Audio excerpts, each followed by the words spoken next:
Querida mamá, hoy es un día triste, muy triste. Te nos has ido y dejas en nosotros un vacío insoportable, pero un vacío lleno de orgullo y emoción. Recuerdo aquellas conversaciones que teníamos juntas, las dos a solas, en las que me hablabas de cómo celebraban muchos amigos tuyos la muerte. Y no era otra forma que recordar con alegría y felicidad los buenos momentos vividos con esa persona. Y fíjate, mamá, aquí estamos, contigo. Puede que no con la mejor de nuestras sonrisas, pero todos unidos. Te prometí que no lloraría, mamá, que me quedaría con lo bueno, pero necesito un poquito de tiempo porque, y no te voy a mentir, no está siendo fácil para ninguno de nosotros. Eras nuestro pilar, nos diste la vida y fuiste la mejor madre del mundo.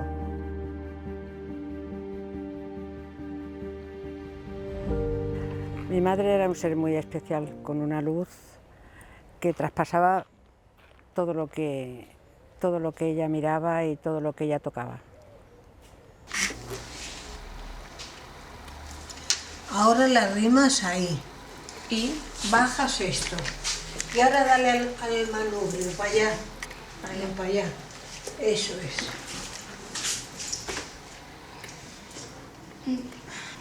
Ya. Y ves poco más o menos cómo está. Bien, o sea, está como tiene que estar. Soy Aurora, me llamo Aurora Vingal, nací el 26 de noviembre de 1924, lo cual quiere decir que estoy en los 90. No he tenido la oportunidad de ir al colegio de niña porque mi infancia ha sido muy fea. Entonces yo tenía una asignatura pendiente de pensar que no había podido estudiar. Es verdad que antes de esto yo ya había empezado con la pintura. A los 52 o 53 aquí abajo había una escuela de artes aplicadas y oficios artísticos y se había casado mi hija, la última, y me quedé así un poco tristona y el médico de casa me dijo, bájate a pintar. Bueno, total, que me bajé y me gustó y tal. Pero mi obsesión era que yo no había estudiado, no había hecho... Y entonces me apunté a la UNED. Aurora era un ser especial, especialísimo. Era una mujer que había tenido una vida tan dura de niña que yo creo que eso la condicionó para después ser una persona tan tierna y tan dada a los demás. Ha sido una mujer que se ha preocupado mucho por los valores, por la educación y porque sus hijos tuvieran lo que ella quizás no pudo tener. La valoro y la admiro por eso y porque el legado que ha dejado en mí es ese. Casi no se puede definir, pero es ternura, cariño, saber y creer sobre todo en uno mismo.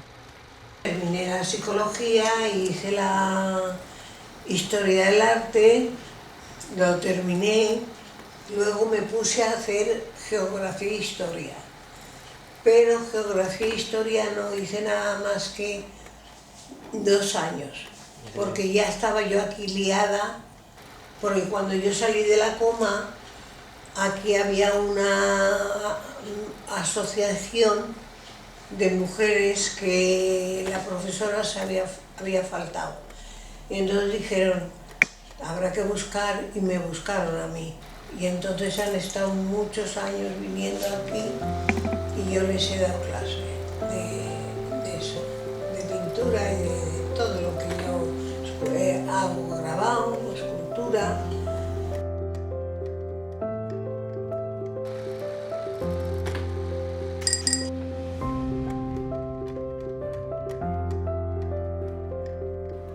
Ha sido un genio ante la lucha, la vida, un genio. Y feliz, por supuesto, porque mientras estaba en la lucha, ella nos lo dijo antes de fallecer, mientras cada día tengáis un afán, estaréis vivos. La felicidad no es algo que venga dado, no es algo que simplemente nos aparezca en la vida, sino que realmente hay que construirla. Y parte de un ejercicio de autohonestidad, de autoobservación y de saber de verdad qué es lo que me viene bien a mí para estar bien conmigo mismo, que además es la base de una salud mental y de una salud social. Porque si yo estoy bien conmigo, voy a estar bien también con mi entorno más inmediato, con mi familia, con mis compañeros de trabajo, pero también en un sentido más amplio, pues con los grupos en los que participo, en la comunidad. Y además voy a estar pues, menos proclive a enfadarme si me meto en un atasco y hay un conductor que se enfada conmigo, o si tengo cualquier tipo de contratiempo. Yo estoy bien y voy a estar bien con todo mi entorno. El estudio del cerebro, de las bases neurobiológicas de ese estado que llamamos felicidad es muy reciente, prácticamente es desde los años 90, que se empezaron a hacer los primeros estudios neurocientíficos y los primeros se hicieron relacionándolos con el placer. Entonces, la felicidad tiene dos componentes a día de hoy. Uno es la parte hedónica, que es la que está relacionada con el sentimiento de placer, y otro la parte eudaimónica, que está relacionada con el significado, con el tener unos objetivos, unas ilusiones y unos propósitos en la vida y saber que estás haciendo algo que vale la pena. Existen personas que utilizan la adversidad y los contratiempos para reconstruirse a ellas mismas, como por ejemplo el caso de Aurora, pero también en otras áreas podemos encontrar otros ejemplos, como por ejemplo del exiliado y refugiado, Fidel Ernesto Narváez, como también en el caso del deporte David Casinos, y en el caso de haber sufrido o haber experimentado una enfermedad, como el caso de la escritora Olga Huertas, Agradecida y poderosa. Agradecida y poderosa es cómo me siento y es el título de mi primer libro. En Agradecida y poderosa cuento mi historia y mi historia queda un poco resumida en el subtítulo del libro, que es cómo y para qué superé la bulimia y un cáncer metastásico. En él cuento mi historia de manera motivadora, para nada dramática, sabiendo que mi historia es la que es. Cuento el cómo he logrado dejar atrás dos enfermedades, una de fatal pronóstico, y el para qué, la parte más importante, que a veces se nos olvida, pero pienso que cuando pasamos por un contratiempo siempre hay un porqué, un para qué, un sentido, un mensaje, y en mi caso pues lo he sabido captar, y quizá uno de esos para qué es estar hoy aquí contando pues lo que me ha ocurrido y a dónde he llegado y dónde estoy hoy. En abril de 2018 hubo una protesta estudiantil contra la reforma de la seguridad social que había implementado el gobierno, unas reformas muy regresivas en temas de derechos sociales en un país que principalmente no tiene tradición de protección social.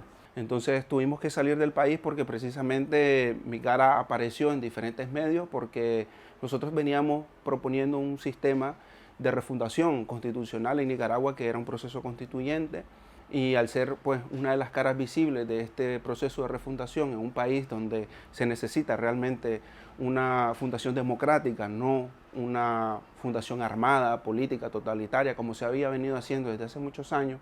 Entonces tuve que salir del país, esconderme durante un tiempo en un pueblo cercano a la frontera de Costa Rica. Tuvimos que disfrazarnos para poder pasar hacia Costa Rica por la montaña. Entonces tuve que salir precisamente porque mi vida corría peligro, como lo corre la vida de mucha gente hoy en día, y como muchos otros presos políticos pues han tenido que salir del país, y otros lo han liberado gracias a la presión popular internacional. Y entonces, en vista de mi profesión, en vista del activismo que ejercía en ese momento en contra de estas políticas regresivas, en contra de la mafia que controla el poder en Nicaragua, entonces era un peligro para la integridad física poder seguir en Nicaragua. Yo soy una mujer feliz. El que vengan aquí a aprender, por ejemplo esta tarde, y que hagan su cuadrito y que se vayan tan contentos, no cobro nada a nadie, ¿eh? Ni nadie trae nada, ni pinturas, ni pinceles, ni nada de nada. Todo lo pongo yo. Pero te quiero decir yo que cuando la veo tan feliz, que ha hecho su cuadrito y está tan contenta, Pues yo disfruto. Para ella la felicidad era que todo estuviera en armonía. Era una utopía, pero que todo estuviera en armonía. Y cuando íbamos a los cumpleaños, que todos se tenían que hacer en su casa porque le hacía mucha ilusión, ella percibía la armonía y cuando todos acudíamos decía, yo me merezco esta felicidad, que todos, hasta los adosados, vienen y todo. ¿Cómo puede ser? Eso era para ella la felicidad y la armonía. Y las fiestas que ella organizaba nos disfrazaba a todos. Hasta que un año decidimos que la íbamos a disfrazar a ella. Y mira, haciendo una partida de cartas con mi marido, que mi marido iba de rapel, y ella de pilingui, mira, aquello fue... Está la grabación, no se oye nada porque está con un móvil y todo, ja, ja, ja, ja. Pero aquello fue genial. En el proceso de sentirnos bien, vamos realmente bien si hacemos caso, trabajamos estos 5 puntos. 1, cada día estimular nuestras emociones agradables, positivas, como la alegría, pues la esperanza. En segundo lugar, si nos sumergimos en alguna actividad, y todos tenemos alguna actividad que realmente el tiempo pasa diferente, que nos exige algo de esfuerzo, que es un reto, y entramos en estado de flow, como se suele llamar. Sí, en tercer lugar, cultivamos nuestras relaciones personales positivas, y este factor es el más importante de todos. En cuarto lugar, vamos consiguiendo, vamos logrando cosas. Las personas somos seres que nos nutren mucho el ir consiguiendo, el ir avanzando. Y en quinto y último lugar, pero no menos importante, si vamos encontrando sentido vital, si de alguna forma tenemos algún tipo de cultivo de nuestra espiritualidad. Si vamos trabajando estas 5 cosas, nos lo ponemos mucho más fácil para estar bien y estar mucho más felices en el día a día. Si tú te sientes bien contigo, porque tú da la casualidad de que al que tienes a tu alrededor tratas de hacerlo feliz y tratas de ayudar si es que puedes, eso te da una satisfacción enorme. Y lo que yo digo no cuesta dinero. Primero, la felicidad no nos la hemos inventado, aunque está muy de moda en la actualidad. Tenemos una base biológica que está ahí para sentir ese estado de bienestar, ese estado de contento, de satisfacción. Entonces, a día de hoy, repito, que los estudios no son inmensos. Dentro de pocos años sabremos mucho más y posiblemente dentro de 20 muchísimo más. Entonces, lo que hoy día se sabe es que hay muchas cosas que podemos hacer, podemos sentir o incluso podemos pensar que van a activar partes concretas del cerebro. Y dentro de esas partes, las que están más comprobadas a día de hoy, es una parte del cerebro, la corteza prefrontal, sobre todo la corteza orbitofrontal, una parte de la corteza cingular, sobre todo la parte anterior de la corteza cingular, y también hay otras estructuras que tímidamente se van incorporando, como por ejemplo la ínsula. ¿Eso qué quiere decir? Que podemos estar pensando en qué vamos a hacer este verano, dónde nos vamos de vacaciones. Recordad que las vacaciones se disfrutan 3 veces. Cuando se imagina, cuando se viven y cuando se recuerdan. Pues cuando la imaginamos, soñamos con esas vacaciones y nos ilusionamos, estamos activando la corteza cingular, por ejemplo. Ya estamos siendo felices, aunque no nos hemos movido de la silla. Una situación bastante difícil porque en el camino uno se va como desarraigando y se va deshumanizando también, porque todo lo que vos considerabas que tenías como garantizado o que habían cosas que se daban por hechas, te vas dando cuenta que en el camino te vas como desprendiendo de todas ellas, y eso te mina psicológicamente, porque te das cuenta que es un camino sin retorno, porque aunque tú vuelvas y aunque haya garantía y aunque haya una estabilidad política, ya no será lo mismo. Y además cuando se hace tan de repente, yo tuve que salir en cuestión de horas, pues porque obviamente la represión se había intensificado bastante, y era una persona pues que había estado en la Universidad Politécnica de Nicaragua y era uno de los focos de la insurrección pacífica sobre estas reformas que se habían hecho. Pero sí sentí ese desarraigo de dejar todo atrás, familiares, trabajo, escuela, incluso una librería que también habíamos fundado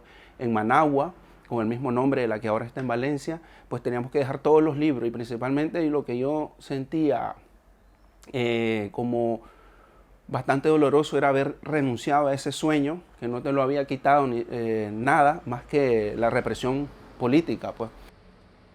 Fíjate que hay una frase que a mí me gusta mucho, que la repito constantemente, que dice todo lo que quieres y aún no has conseguido se encuentra en una zona de incomodidad. Si yo hubiese aceptado el pronóstico que se me dio, no estaría aquí hablando, contando esto, pero para eso tuve que salir de esa zona de confort, tuve que bueno, pues, llevar un estilo de vida completamente diferente al mío, tuve que cuestionar mis creencias, tuve que autoobservarme, ver qué es lo que quizá me había anclado o llevado a esas dos enfermedades, tuve que resetearme, bueno, he tenido que crecer muchísimo y eso no ha sido cómodo y no lo es, pero cuando vas llegando a resultados que no te esperabas, pero que sabías que eran posibles y miras hacia atrás, pues merece la pena pasarlo un poquito mal. El día más feliz que compartí con mi madre fue pues evidentemente el día que yo fui madre por primera vez de mi hijo. Tenerla a mi lado fue fundamental. Pues es una sensación muy extraña. Yo lo que recuerdo es que cuando desperté en la habitación miré a mi hijo y me eché a llorar. Y luego miré a mi madre y fue una mirada muy cómplice de que voy a decir, ya eres madre, ya sabes lo que yo sentí cuando te tuve a ti. Ese fue uno de los momentos más bonitos que compartí con ella. Y ha habido momentos en los que no sabía ya si ella me escuchaba, pero yo me tumbaba al lado de ella y ponía mi cabecita aquí. Y sí que sentía que estaba conmigo. Y le decía pues todo lo que durante toda mi vida le he dicho, pero de otra manera. Salía directo de mi corazón. Le decía que la quería hasta cuando no había estado y que había sido un pilar en mi vida. Fundamental. Bueno, de hecho soy la que soy porque ella me ha criado. Esto. Hay una frase que me gusta mucho que es la vida es ahora. Por eso es tan importante decir las cosas en el presente, comunicar lo que pensamos, especialmente a aquellas personas que son más importantes para nosotros. Hay un libro súper interesante que es de una enfermera que trabajó muchos años en cuidados paliativos con personas pues, que estaban a punto de morir, y el libro se llama Los 5 arrepentimientos antes de morir. Y en él nos cuenta 5 puntos que la mayor parte de personas, cuando estaban ya a punto pues, de morir, le relataban a ella. El primer punto es no haber vivido la vida que deseaba, no haber luchado por cumplir sus sueños. El segundo punto, no haber mantenido el contacto con sus amigos. Eso muchas personas también se lo decían. El tercer punto, no menos importante, no haber comunicado más a menudo sus sentimientos. Cuarto punto, haber trabajado demasiado, y esto era especialmente relevante en hombres. Y el último punto, no haber elegido, y recalco lo de elegir, no haber elegido activamente ser más feliz. Con lo cual esto, bueno, pues nos da muchas pistas de qué es lo que tenemos que hacer antes de llegar a ese momento. Mi madre muere cuando yo tengo 4 años. Entonces mi padre, que era un bala perdida, se encontró con una fortuna en Cuba a los 18 años. O sea, sus padres no murieron, se encontró con muchísimo dinero, porque tenían muchos negocios y fue a vivir la vida. Y era un bohemio, ha tenido 4 pisos y 4 mujeres en cada piso. Sin embargo, no había espacio para mí. Claro, yo no me iba a llevar con las mujeres con las que él vivía. Entonces fue mi calvario. Pero un amigo de mi padre se enteró de las señas de mi abuelo aquí en España y entonces se puso en contacto con mi abuelo. Y le dijo, usted tiene que llevarse esta niña de aquí porque vive abandonada. totalmente abandonada. No le falta de comer ni de vestir porque su padre todo eso lo cubre, pero no va al colegio y no, es un abandono muy grande. Entonces mi abuelo, le dijo a mi padre que por qué no se venía, que él estaba muy mayor, que se había marchado de 7 años y no lo había vuelto a ver, y que por qué no venía aunque luego se volviera a ir, tal y cual. Bueno, la cuestión es que mi padre se hizo el ánimo y vinimos. Mi padre cuando vine, lo primero que hizo mi abuelo, ponerme en un colegio de monjas, a ir al colegio y tal. Yo feliz, pero estalló la guerra. Estalló la guerra y se acabó. Lo pasé. No hay palabras para decir lo que yo pasé en la guerra. De terrible, de hambre, de frío, de todo, un desacato. Además he visto cosas tan horrorosas, que yo no tengo trauma de mi infancia, pero tengo trauma de la guerra. Yo he visto quemar en un colegio donde yo vivía en la calle Jorge Juan en Madrid, estar las monjas en un colegio y echar gasolina a los milicianos y prenderlas fuego y las pobres allí gritando, sacando, esas son cosas para una niña que no se van. Luego otra vez que iba por el pan, veo ahí a una gente que estaba amontonada alrededor de no sé qué, yo como niña, medio curiosidad, me acerqué. Era un cura que le estaban cortando un dedo para sacarle el anillo. ¿Sabes? Y esas cosas te marcan. A mí me marca muchísimo la guerra. Luego pasé muchísima hambre, mucha, horrible. Y en este proceso de trabajar nuestra felicidad, no solamente tenemos que atender al lado luminoso de la fuerza, ¿no? Las emociones agradables, las relaciones, que son muy importantes, sino también pegar un vistazo a eso traumático que haya pasado. Y cuando escuchamos trauma, pues sí, nos va a la cabeza a guerras, a todo tipo de violencias, etcétera, etcétera, pero también a los pequeños traumitas del día a día que acumulados a veces son tan fuertes como un trauma gordo, ¿no? Y que normalmente se nos refleja en el cuerpo a modo de dolores, de enfermedades, y esto que a todos nos cuesta de mirar o de atender, realmente no conozco a ninguna persona que en consulta pues lo haya trabajado y no se haya acabado alegrando de haber mirado a eso, porque el pasado, cuando lo trabajamos y lo integramos, lo que nos queda es sabiduría. Y hay una muy buena noticia, que hoy en día tenemos pues todas las técnicas, todas las terapias adecuadas que sabemos que funcionan, así que no hay excusa posible. Me casé, he tenido mis 4 hijos, pues bueno, ha sido una vida dentro de lo que cabe bastante normalita. Cuando te haces adulto te das cuenta de muchas cosas, ¿no? Y mi madre ya era ingeniosa en todo eso, porque recuerdo como con cajas de zapatos que llevaba mi padre de donde trabajaba, nos hacía juguetes, nos hacía un horno, nos hacía pesas, nos ponía arroz, y cómo no teníamos dinero y cómo cómo se preocupaba de enseñarnos a jugar, de entretenernos adecuadamente. Y recuerdo también cómo me enteré de que cada año nos cambiaba la cabeza a la misma muñeca y le hacía vestidos nuevos, porque no había dinero para más. Podemos tender a pensar que la felicidad es no tener problemas, que no nos ocurra nada grave a lo largo de la vida, pero eso es una ilusión.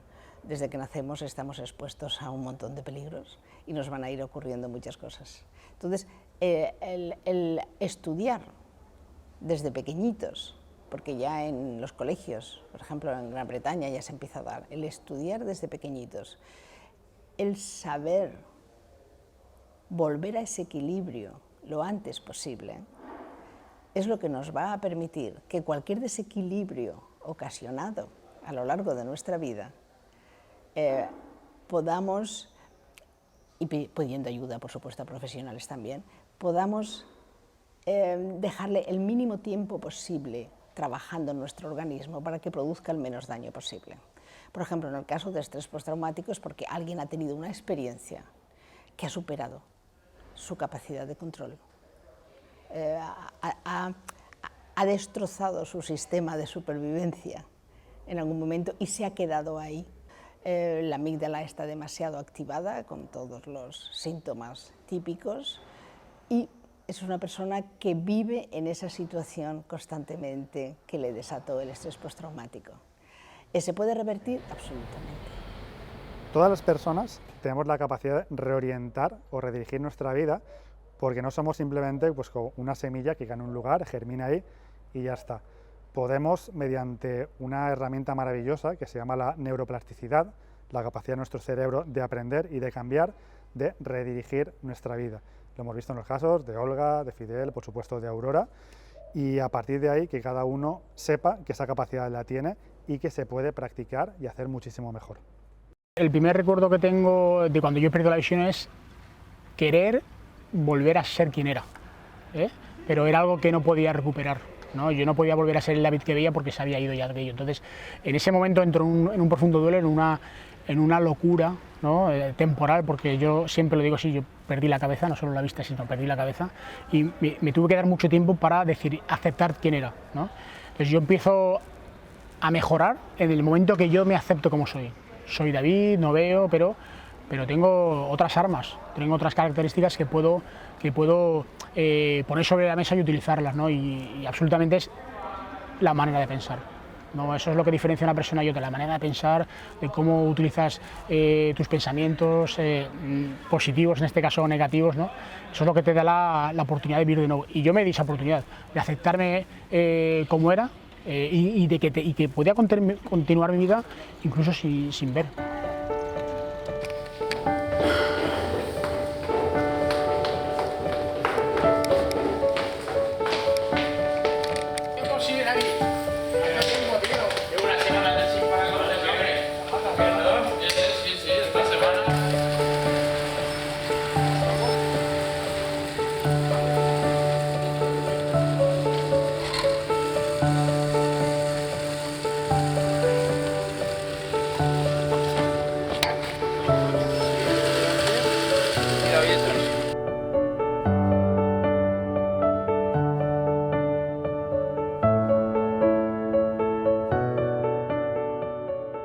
Bueno, tengo dos etapas diferenciadas en mi día, ¿no? Una es cuando veía y otra cuando no, porque prácticamente he pasado los mismos años viendo que sin ver, ¿no? Entonces, con 14 15 años me apasiona y conozco esto del mundo de los lanzamientos, del atletismo, empiezo a practicarlos y es cuando incluso pues, bueno, se me daba bien, ¿no? Y es incluso llego a hacer una marca para estar en un campeonato del mundo.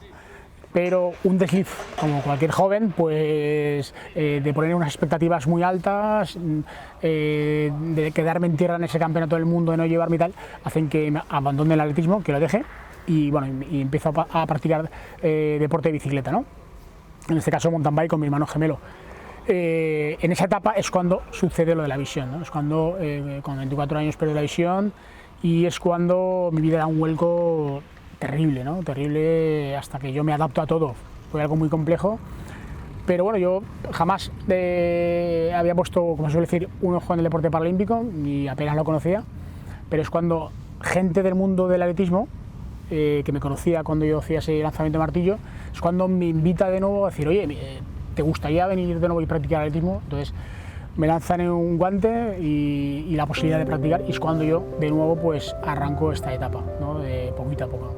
Yo creo que uno de los retos que tengo ahora en Valencia es principalmente pues, establecer, darle continuidad al proyecto de la librería, poder llevarla a otros barrios, que pueda servir la librería como un ejemplo para determinar de que no hay fronteras que detengan las ideas, no hay fronteras que detengan el pensamiento crítico principalmente, y en ese sentido yo creo que uno de los retos que me planteo a corto plazo y en el mediano plazo también seguir investigando, seguir leyendo y seguir teniendo la oportunidad de estar cerca de la labor investigativa y de la labor educativa y pedagógica, que es la que a mí me apasionaba cuando estaba en abril de 2018 en las protestas de Nicaragua. Lo que pasa dentro de nosotros y lo que pasa afuera siempre está en constante diálogo, y es lo que se llama la genética, nuestro interior, con el ambiente, las cosas que nos suceden. Y en el caso, por ejemplo, de que queramos pues, ser un deportista de éxito, todos entendemos que lo interior, las capacidades, la genética, la predisposición va a ayudar, pero el ambiente exterior tiene que favorecer también. Pues haber dado con entrenadores adecuados, con la adecuada motivación, pero para mí hay un factor que cambia todo ese juego, que es el de la propia decisión. Día tras día, el compromiso con uno, de ir cambiando, de ir mejorando. Eso gana a los otros dos lados, y esa capacidad, de nuevo, también la tenemos, y es como un músculo que se puede ir fortaleciendo. Los cambios que se van produciendo, al final, incluso acaban afectando a los genes. Es lo que hoy día llamamos epigenética. Entonces, antiguamente había una gran dicotomía entre genes y ambiente, y unos estudiaban una cosa y otros otra. Hoy día lo que se sabe es que nada de lo que hacemos, nada de lo que sentimos y nada de lo que pensamos está alejado de los genes. Los genes no vamos a modificarlos, pero sí que vamos a modificar cómo los utilizamos, si los utilizamos más o menos. Entonces, por ejemplo, con la meditación lo que se ha visto es que ciertos genes, por ejemplo, relacionados con la inflamación, estos genes se inactivan durante el tiempo suficiente para que el organismo pueda recuperarse. Y la idea es que no vamos a modificar nuestros genes, pero sí cómo funciona todo el organismo. Con lo cual, con la relajación, lo que hacemos es ir a la base de todo el organismo, que es la expresión de los genes que tenemos, que se expresan en proteínas, y esas proteínas son neurotransmisores, son hormonas, son enzimas que ponen toda la maquinaria bioquímica de nuestro cuerpo para que podamos tener un equilibrio mayor que el que teníamos antes. Hoy en día, por fin, se ha perdido el estigma de pedir ayuda a un profesional de la salud mental, y esto es especialmente relevante en el caso del psicólogo. Y sobre todo en los jóvenes, este estigma yo creo que está ya completamente desaparecido, y además va en consonancia con una idea, con una frase que a mí me gusta mucho, que es que a terapia no va quien tiene problemas, porque problemas podemos tener todos, pero a terapia va quien quiere resolverlos. La felicidad a cualquier edad es un esfuerzo. Por supuesto, si te lo enseñan de pequeñito, si te enseñan a tener todas estas herramientas y ese autoconocimiento que te permite darte cuenta cuando te estás alejando de ese estado de bienestar, pues va a ser mucho más fácil. Pero se puede aprender a cualquier edad. No es fácil, ni mucho menos. Pero hay herramientas y hay profesionales.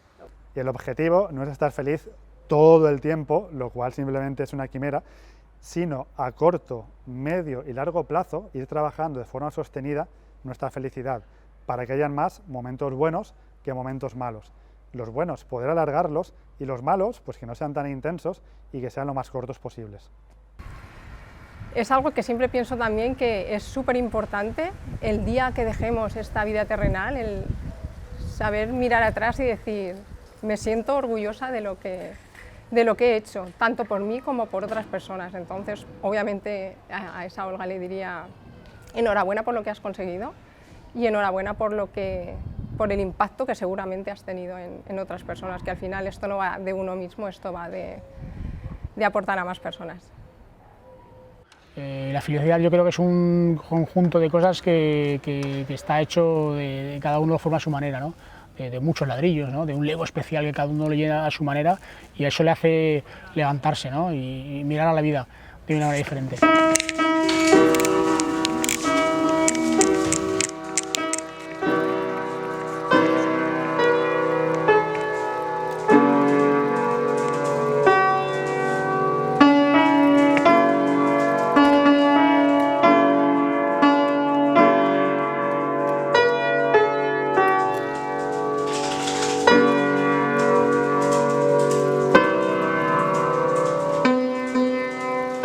Puedes pensar que te ha sucedido X enfermedad o que has vivido determinado trastorno o que la vida te ha traído cosas que no esperabas, pero creo que la felicidad depende en un alto grado de cada uno de nosotros, y en definitiva que lo más práctico, lo más sensato, incluso lo más amoroso es ser positivos.